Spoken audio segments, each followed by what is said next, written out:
Hello friends, welcome back to my YouTube channel Anand career institute. दोस्तों, आज हम discuss करेंगे प्रकाश का वर्ण विक्षेपण, डिस्पर्शन ऑफ लाइट, वर्ण स्पेक्ट्रम। और स्पेक्ट्रम क्या है और इसका कारण क्या है वर्ण विक्षेपण का। दोस्तों, जो प्रकाश का वर्ण विक्षेपण है, जो श्वेत प्रकाश है दोस्तों, वह बहुत सारे रंगों से मिलकर बना हुआ होता है। लाल, बैंगनी, जामुनी, नीला, हरा, पीला, नारंगी, ऐसे बहुत से रंगों से वह मिलकर बना होता है। अतः जब भी हम किसी पारदर्शी माध्यम में उसको गुजारते हैं तो वह अपवर्तन के पश्चात अपने अवयवी रंगों में विभक्त हो जाता है।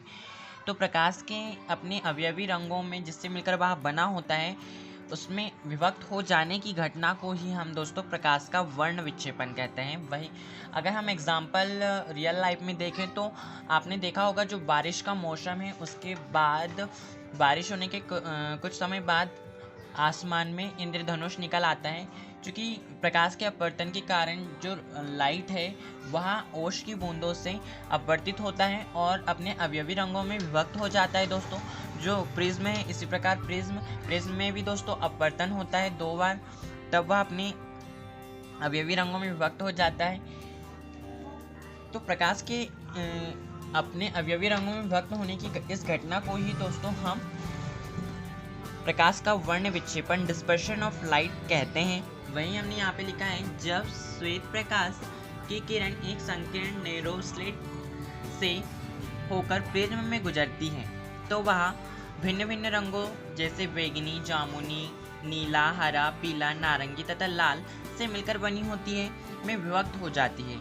इस प्रकार जो दोस्तों प्रकाश के विभक्त होने की घटना को ही हम प्रकाश का वर्ण विक्षेपण कहते हैं। इसे इस प्रकार से भी लिखा जा सकता है, प्रिज्म द्वारा श्वेत प्रकाश का अपने अवयवी रंगों में विभक्त हो जाना वर्ण विक्षेपण कहलाता है।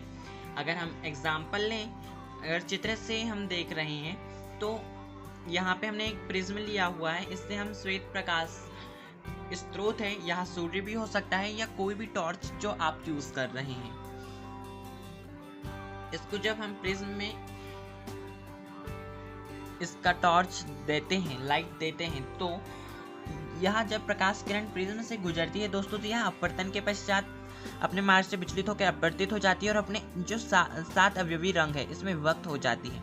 अतः प्रकाश के ये अपने अवयवी रंगों में विभक्त होने की इस घटना को ही दोस्तों हम प्रकाश का वर्ण विक्षेपण कहते हैं। और अगर हम इसे पर्दे में प्राप्त करते हैं, जैसे हमने यहाँ पे एक पर्दा बना लिया है, तो इस पर्दे में जो हमें रंग प्राप्त हो रहे हैं, आप देख सकते हैं रंग बैंगनी रंग, हमेशा दोस्तों हमें जो रंग प्राप्त होते हैं उसका क्रम हमेशा याद रखिएगा।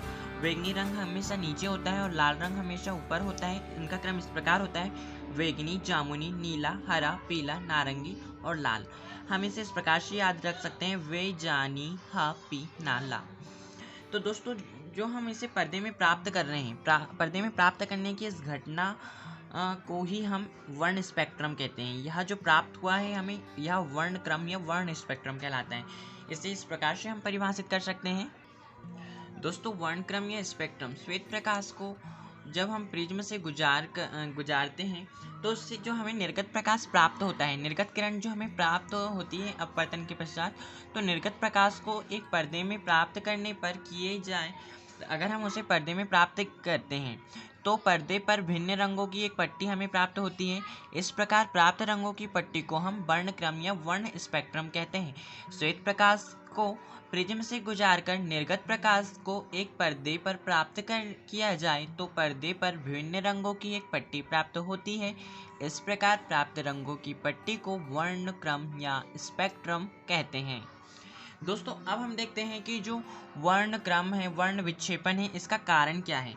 तो वर्ण विक्षेपण का कारण इस प्रकार होगा दोस्तों, वर्ण विक्षेपण का कारण यह है कि जो श्वेत प्रकाश की सभी तरंगदैर्घ्य होती है, जो प्रकाश होता है दोस्तों वह तरंगे के रूप में गति करता है, यह हमने देखा है। तो जो प्रकाश है उसकी द्वैत प्रकृति होती है, वह कण के समान भी व्यवहार करता है और तरंगों के समान भी। तो जो प्रकाश श्वेत प्रकाश है वह बहुत सारे रंगों से मिलकर बना हुआ होता है। हमने अभी देखा वर्ण विक्षेपण इसका एग्जाम्पल है। तो बहुत सारे रंगों से मिलकर बनी होती है, लेकिन उनकी जो तरंगदैर्घ्य होती है और भिन्न भिन्न रंगों की भिन्न भिन्न तरंगदैर्घ्य होती है दोस्तों।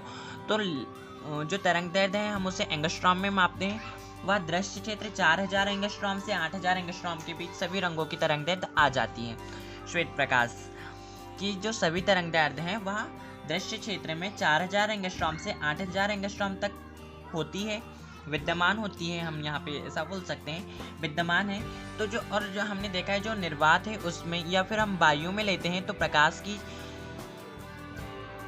तो सभी तरंगदैर्ध्य में प्रकाश की चाल सी ही होती है। हम जब भी निर्वात में प्रकाश का कैलकुलेशन करते हैं या फिर वायु में हम लेते हैं तो उसके लिए हम हमेशा प्रकाश की चाल सी ही मापते हैं। लेकिन जब हम किसी पारदर्शी माध्यम में देखते हैं दोस्तों, जैसे हम प्रिज्म से होकर गुजारते हैं या फिर हम किसी आयताकार कांच से होकर गुजारते हैं, तो भिन्न भिन्न पदार्थों का अपवर्तनांक भिन्न भिन्न होता है। और भिन्न भिन्न अपवर्तनांकों के लिए, क्योंकि जो अपवर्तनांक होता है पदार्थों का, अगर वह भिन्न होगा तो उस प्रकाश के रंग भी भिन्न भिन्न होंगे, तो रंगों के अकॉर्डिंग उनकी तरंगदैर्ध्य भी भिन्न भिन्न होती है दोस्तों। लेकिन जो वही हमने यहाँ पे लिखा है, लेकिन जो किसी पारदर्शी माध्यम में भिन्न भिन्न तरंगों के लिए प्रकाश की चाल भिन्न भिन्न होती है, अतः उस माध्यम का अपवर्तनांक भी भिन्न भिन्न तरंगदैर्ध्यों के प्रकाश के लिए भिन्न भिन्न होता है। इसलिए विभिन्न तरंगदैर्ध्यों की प्रकाश किरण का प्रिज्म द्वारा विचलन भी भिन्न भिन्न होता है। इसलिए जो विचलन भिन्न भिन्न होता है, इसी कारण हमें जो प्रकाश है वह विचलित होकर अपने अवयवी रंगों में विभक्त हो जाता है। अगर हम देखें तो आप चित्र से समझ पाएंगे, जो भिन्न भिन्न रंग होते हैं उनके लिए माध्यम के अपवर्तनांक में तरंगदैर्ध्य भी भिन्न भिन्न होती है। अगर हम देखें जो बैंगनी रंग है, बैंगनी रंग की जो प्रकाश किरण है वह दोस्तों इसकी तरंगदैर्ध्य अलग है, इसलिए यह अपवर्तनांक अधिक होने पर इनका विचलन अधिक होता है, तो यह तुरंत विचलित होगी। अब जो रेड रंग है उसके लिए अपवर्तनांक कम होता है, तो ये थोड़ी देर से विचलित हुई है, इसलिए यहाँ ऊपर है। इसी प्रकार जो अलग अलग रंगों की तरंगदैर्ध्यों के लिए अलग अलग होता है, इसलिए उसके अकॉर्डिंग यहाँ बैंगनी रंग जल्दी विचलित हो गया, फिर उसके बाद जामुनी रंग विचलित हुआ, फिर उसके बाद नीला रंग विचलित हुआ, उसके बाद हरा, पीला, नारंगी और इस प्रकार लाल। आई होप दोस्तों आपको क्लियर हो गया होगा।